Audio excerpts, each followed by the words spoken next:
Welcome to Queer History in Edmonton, a video series that will highlight events and speakers that contribute to our city's vibrant LGBTQ2S+ community and history. Today's video features writer and educator Jacqueline Dumas. Jacqueline owned and operated Orlando Books, a progressive feminist bookstore that specialized in post-colonial issues, cultural studies, queer studies, and literature from small presses. It also served as a gathering space for Edmonton's LGBTQ2S+ community. Jacqueline will be sharing more about Orlando Books and its legacy with us today. My name is Jacqueline Dumas. I am a writer, educator, and former bookseller. And I've sort of over the years had a couple of bookstores in Edmonton. I've taught in Edmonton. I grew up actually in Alberta.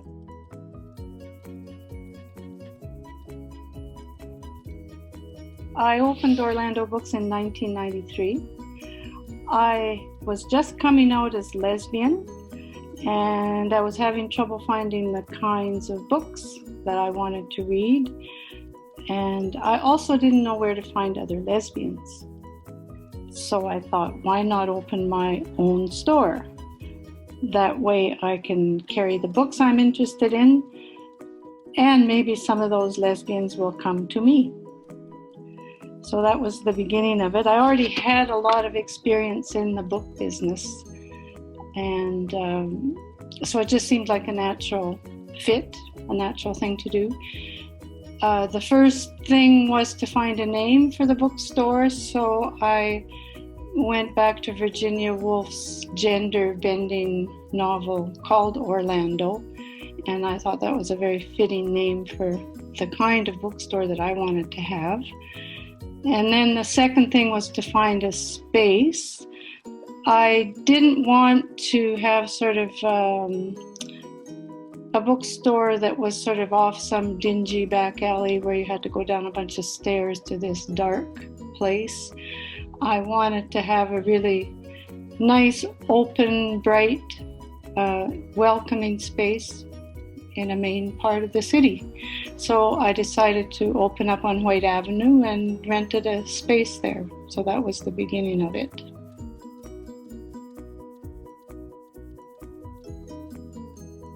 I had, really good selection of books on feminisms, queer studies, cultural and post-colonial studies, indigenous history and politics. I had a really good children's section. I was always really conscious of featuring marginalized writers too. So it didn't matter sort of how popular a book was. I wouldn't carry it if it didn't reflect the intention of the bookstore. I had good poetry and literature. Like I really wanted to support the small independent presses as well. It didn't take very long. Like the store quickly did become a gathering place for the community, and lots of lesbians did come to the store. And every Friday night we had an event in the store. It would either be like a book launch or a reading. Sometimes it would be song circle. We workshopped plays. We had talks, off hours, people used the space. There was like this young radical group that used to meet there. The Rainbow Business Association met there. Different groups, community groups used the space as well. I also went a lot out into the community quite a bit. So we would, do book tables like at the teachers' convention. Took part in the Pride Parade. It was very much an activist bookstore. We sold tickets to the women's dances. We sold tickets for various concerts around town. Collected money when the Vreen case went to the Supreme Court. Had lots of, just fun things. We had a Women of the Left Bank evening that was a lot of fun one night, where everybody came and dressed as a Paris intellectual figure from the, Paris in the 20s. And Michael Fair came as L.S.B. Toklas, and his friend Maureen Irwin came as Gertrude Stein. And each of these writers would read, something from their works. And it was really a lot of fun, just everybody coming, in drag or just however, just dressed how you thought one of these writers would be.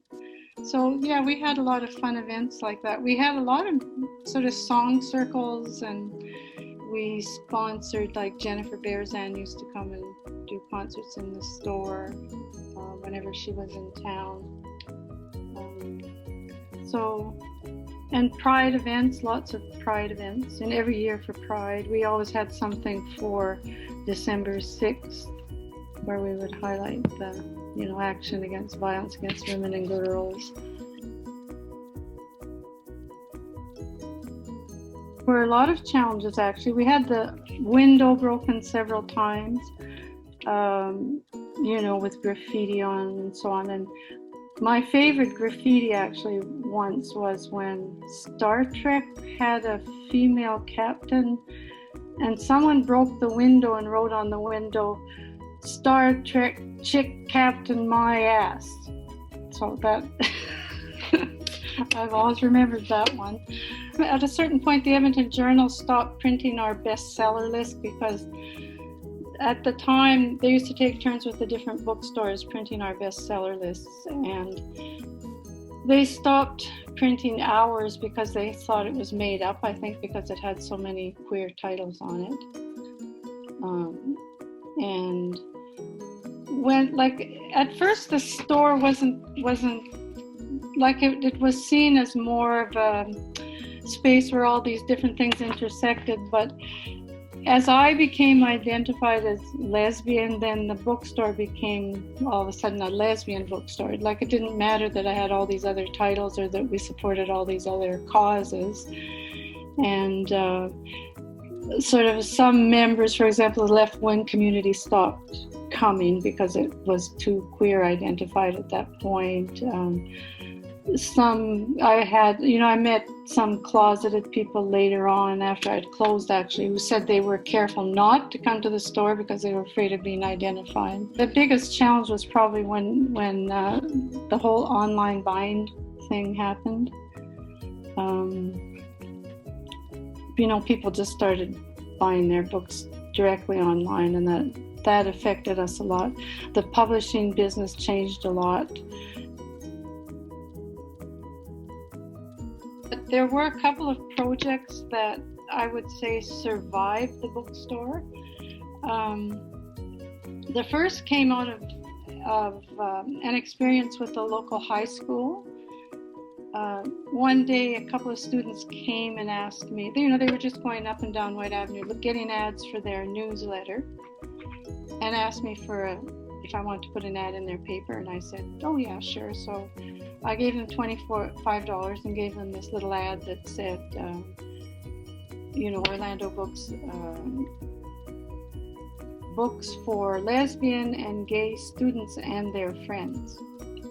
So they went away with this little ad and the $25. And next thing I know, I'm getting a call from the school. Whoever the teacher was in charge, sort of the teacher in charge of the newspaper, said that was fine, they could run the ad, but I had to take out those two offensive words, gay and lesbian, from the ad, and then they would run the ad, because he said it excluded too many students. And I said, well, it doesn't exclude the kind of students I want in my store. I want gay and lesbian students and their friends. I don't think my books would appeal to anybody, who wasn't friendly to these students. So besides which, you have Alberta Report in your school library, which I think excludes us. So this kind of went back and forth, and then I wouldn't take the words out, so of course they wouldn't print the ad. So I reported on all this in my next newsletter. Like at the bookstore used to have a monthly newsletter. And I also mentioned that the principal had called and told me they didn't have any gay or lesbian students in the school.